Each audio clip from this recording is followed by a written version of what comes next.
जून 1 से देश भर में यूपीआई और एलपीजी से जुड़े कई नए नियम लागू हो गए हैं। इन बदलावों का असर करोड़ों उपभोक्ताओं पर पड़ सकता है। अब यूपीआई पेमेंट करते समय ज्यादा सिक्योरिटी चेक्स देखने को मिल सकते हैं।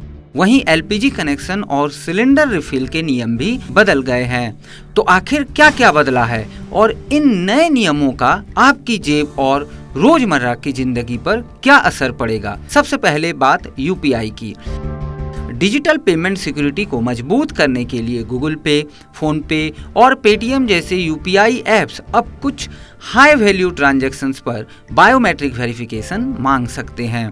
यानी अब फिंगरप्रिंट या फेशियल रिकॉग्निशन के जरिए पेमेंट को वेरीफाई करना पड़ सकता है। इसके अलावा पेमेंट करने से पहले यूजर्स को रिसीवर का वेरीफाइड ऑफिशियल नेम भी दिखाई देगा।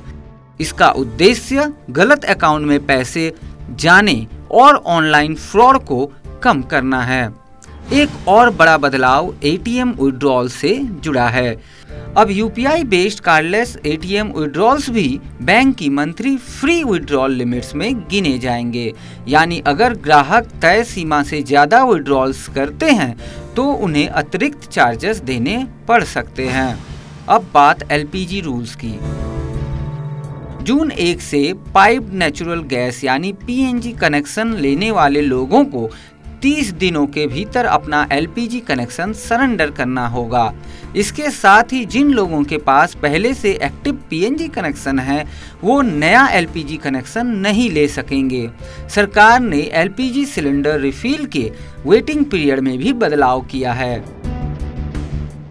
अब अर्बन एरियाज में सिलेंडर रिफिल के बीच मिनिमम वेटिंग पीरियड 25 दिन होगा, जबकि रूरल एरिया में सीमा 45 दिन तय की गई है।